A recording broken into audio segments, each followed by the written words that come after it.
Has de tenir roba per abrigar-te, has de tenir càmera per fer fotos, tot això, no? I a mi el que em preocupava més era la roba i poder estar allà en condicions de fer el que s'hagués de fer en cada moment, no? Roba per abrigar-te, càmera de fotos... No sé si l'Albert Bosch, vostès el recordaran, estava aquí assegut a la meva dreta fa un parell de setmanes. Ens parlava de que se'n volia anar al Pol Sud, en aquest cas. Albert Bosch, bon dia. Hola, bon dia. Com esteu?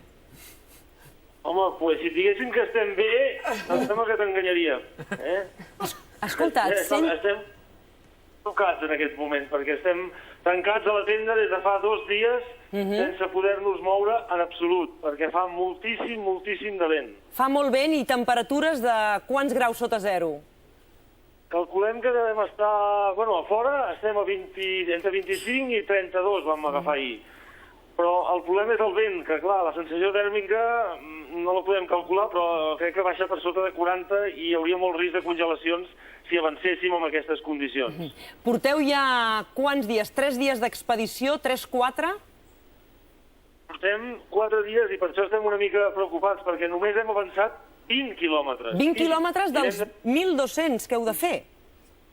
80 que hem de fer. Acabem de començar i els 4 dies... Bueno, l'avioneta ens va acompanyar molt tard, perquè feia molt vent, i vam començar a la tarda i només vam fer 9 quilòmetres de prova. I el dia següent ja va començar la tormenta, només vam poder fer 11 quilòmetres, i a partir d'allà ens hem quedat bloquejats, perquè és que no ens podem moure. Llavors, clar, costa molt mantenir la moral alta, ens hem de motivar molt en Carles i jo junts, perquè es veu com impossible, no?, el que ens queda per davant.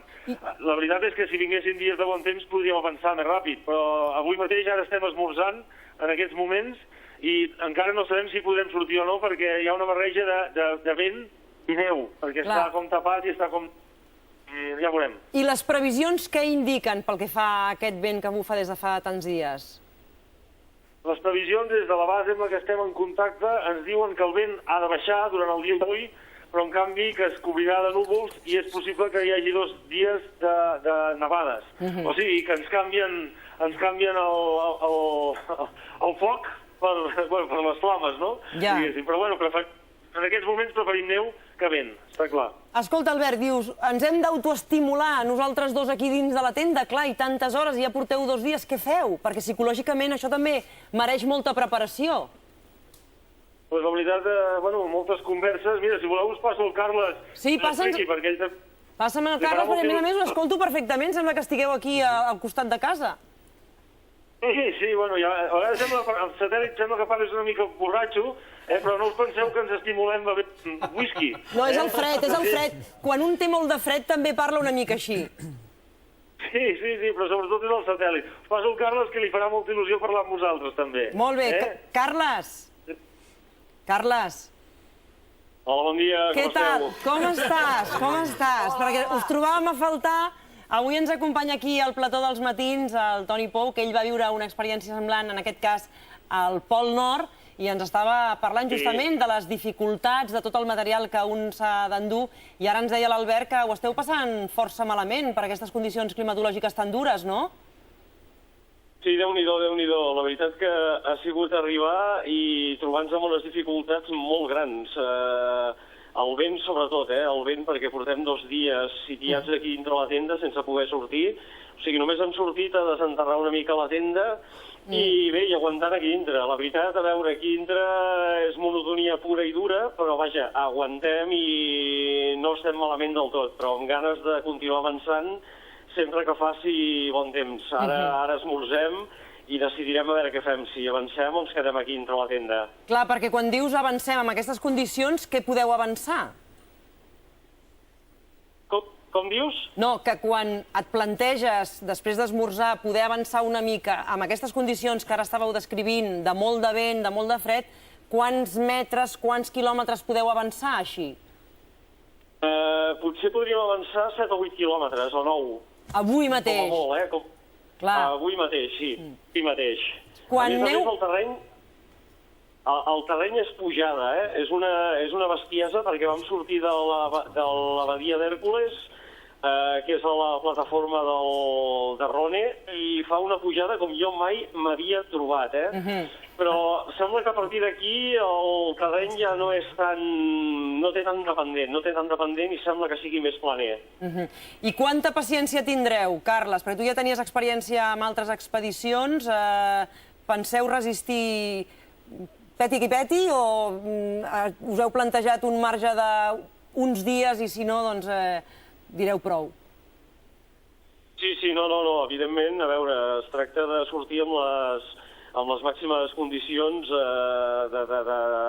sigui, que puguem estar bé, puguem avançar i no ens posem en cap problema. Ja et dic, el terreny és ha sigut una mica bastant cabró, fins aquí parlant clar, i esperem que a partir d'aquí sigui millor, però més que res és el temps. Aquí el temps és el que mana, no hi ha cap altra volta de fulla ni res. És el temps el que mana, és el senyor impecable de l'Antàrtida. Que a més ara, com dèieu, anuncia nevades, que dius que és pitjor, el vent, les nevades, a l'hora d'avançar també és una gran dificultat, suposo. Sí, el problema d'ara és la visibilitat, que hi ha poquíssima. Jo ara he tret el cap fora de la tenda i hi ha una visibilitat gairebé nul·la, que deuen ser de 3, 4, 5 metres com a màxim. I suposo que és molt important que aneu tots dos al mateix ritme i que no us deixeu de veure l'un amb l'altre, no? No, exacte. Hem d'anar al mateix ritme i no distanciar-nos a més de 6-7 metres entre un i l'altre. O sigui, és la seguretat que hem de portar entre nosaltres dos. La convivència, perdona que et pregunti per això, que potser sembla un tema menor, però com que heu d'estar tanta estona dins de la tenda, doncs esperant que les condicions meteorològiques millorin, és bona la convivència amb l'Albert. Sí, no, a veure, parlem molt, estem bé entre nosaltres i aguantant. Anem explicant històries, escoltant música també, o sigui, aquí estem relativament bé dintre del que cap. Ara, per exemple... Sí, digues. Vols que et faci l'expliqui també? Sí, un moment, deixa'm fer-te una pregunta. Ara, per exemple, quantes capes de roba portes? Què portes posat? Com dius? Quantes capes de roba portes? Què portes posat? Doncs ara només porto, a veure, 3 capes de roba porto. Ui, és poquet. Porto dues samarretes i una armilla. I una armilla, i un anorac, i un polar? No, ara no, perquè estem a dintre la tenda i estem per sota, o sigui, per sobre els 0 graus. A dins de la tenda aconseguiu per sobre els 0 graus? Això vol dir que, clar, deu ser una tenda relativament petita i entre els dos també genereu una escalfor, no? Exacte. No, hem arribat ahir, per exemple, vam arribar a gairebé 20 positius a dintre la tenda, Caram! Sí, en el moment de cuinar, sobretot. Després la temperatura baixa cap a 0 graus, però vaja, no estem sota 0 dintre la tenda, estem força bé. Escolta, i quan dormiu, quina temperatura agafeu? Perquè, clar, és un moment de relax, també deu fer com un cert neguit, no?, dormir-se al Pol Sud? Mira, a fora de la tenda potser podem arribar a 25-30 graus sota 0, però aquí, si baixem una mica del sota 0, a dintre de la tenda ja és molt, La veritat que aguanta bastant aquesta tenda. D'acord. Reserves pel que fa a menjar, per quants dies en teniu? A veure, teníem menjar per 55 dies. I encara tenim menjar, jo espero que per uns 45 anant bé, anant bé. Déu-n'hi-do, encara teniu un marge per poder resistir i per tenir la paciència, diguem... Sí, tant, 45-50. Escolta, doncs esperem que les condicions climatològiques millorin i que pugueu arribar allà on volíeu, que era al Pol Sud, perquè encara us queden uns quants quilòmetres i porteu unes càrregues importants, perquè el vostre trineu, quants quilos porteu? Doncs aproximadament 130 quilos. Mare meva, cadascun 130 quilos.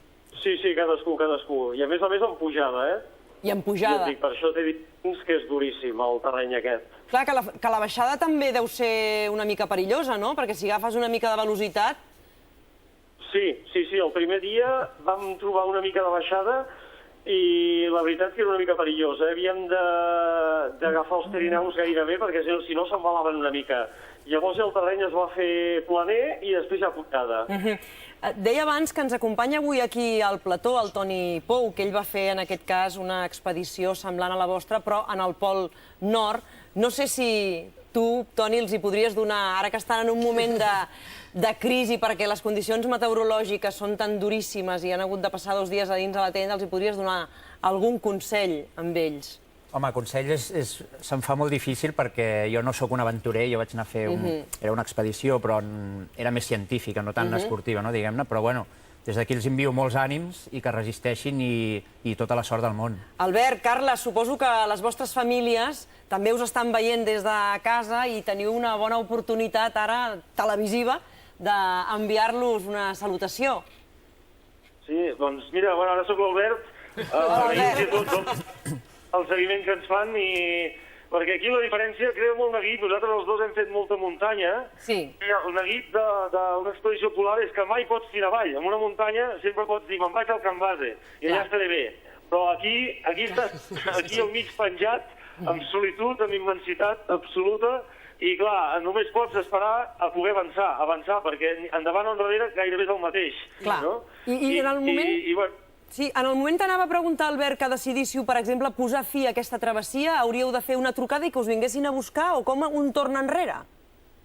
Sí, nosaltres tenim acordada amb una base, la més propera que hi ha aquí, que es diu Union Glacier, tenim acordat una evacuació, però clar, en teoria tenim cobertura, l'assegurança ens cobreix només una evacuació mèdica. O sigui, si tenim algun problema de congelacions, o algun problema d'alguna lesió, o així, sí que ens venen a buscar i ens ho cobreix el seguro. El problema és que si venen perquè ens hem cansat, senzillament, doncs... Això val uns diners. Clar. Sí, home, clar, perquè volar un avió aquí, fer volar un avió és molt car per les condicions mateixes que ha d'assumir el pilot. Els pilots tenen una prima de risc molt gran per al combustible, per tenir l'avió preparat. Clar, tenir una avioneta petita aquí, pensa que l'avioneta que hi ha aquí, que fan servir, l'han fet venir expressament des de Canadà, i des de Canadà, amb 8 etapes, ha arribat fins a Punta Arenas, Xile, i després, en 10 dies, d'illa en illa l'han passat fins a l'Antàrtida. Només tenir aquest avió aquí és caríssim. Clar, perquè heu calculat, heu fet números, si us haguessin de rescatar i, a més, no us haguéssiu congelat, que hauríem de desitjar que no us congeléssiu, què us costaria això a vosaltres? Bueno, l'assegurança que hem hagut de demostrar que tenim, ens cobreix fins a $300.000 per persona en cas d'evacuació mèdica. Això no vol dir que costi això una evacuació. Però podria estar això, què vol dir? Que imagina que ve una avioneta aquí a buscar-nos però no pot aterrar i se n'ha de tornar. I ve al cap de 2 dies una altra vegada a mirar-ho. O, entens? Vull dir, clar, una evacuació aquí no és ara vinc. Clar, això és complicat, sí. Aquí on estem, jo em pregunto on aterraria l'avioneta, perquè està ple de, com es diu, estrudis, que en diuen els russos, que són acumulacions de neu gelada, com ones de neu gelada, que fan, imagina't, el terreny absolutament rugós, n'hi han de fins a mig metre d'alçada, n'hi han de fondes, etc. Clar, l'avioneta aquí no pot aterrar de cap manera, hauria d'anar a aterrar no sé on, perquè això és tot el que ens allarga la vista està irregular d'aquesta manera. O sigui, no és tan senzill, perquè ja ens diuen que aquí pot tardar entre 2 i 4 dies. Bé, Albert, escolta, des d'aquí, des dels matins, us desitgem que, primer, que les condicions meteorològiques ho permetin i que pugueu acabar aquesta expedició i que ens ho vingueu a explicar aquí novament al plató. Es nota que esteu i que necessiteu una mica també de conversa, diguem, externa. Vull dir que suposo que la connexió amb els matins ha estat un element de distracció dins d'aquesta monotonia que ara comentava en Carles també, no? Doncs la veritat és que us ho agraïm molt, no tant per l'oportunitat que ens escoltis, sinó perquè saber que hi ha algú de casa que et segueix una mica quan estàs aquí. Tenir el satèl·lit enganya una mica. El satèl·lit ens comunica, està bé, però la veritat és que quan l'apaguem estem aquí que espanta una mica, no? I tenir algú que segueix moltíssim, de veritat, moltíssim. Gràcies a vosaltres, Albert, perquè ara aquí quina hora és? Ara que estàveu esmorzant, és a dir, esteu com nosaltres pràcticament, o sigui, tampoc no hi ha un... 4 hores menys. 4 hores menys, sí, tampoc no és una gran diferència horària.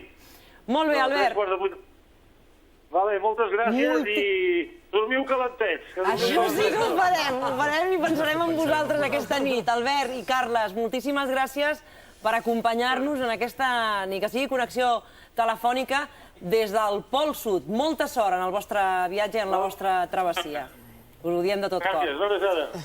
Déu-n'hi-do, t'estaves posant a la pell, Toni, d'ells dos. Van estar aquí fa 2 setmanes explicant aquests plans i realment no tenien previst que aquests canvis climatològics i aquestes condicions meteorològiques serien tan dures, Eloi. Quan tornin els podem fer venir aquí al plató. Clar, ja els hi he dit. Hi ha gent que quan ha estat tant temps a l'exterior, en condicions tan dures, el que fan és rebaixen la seva temperatura corporal. És a dir, igual tornen, els hi prens la temperatura i estan a 30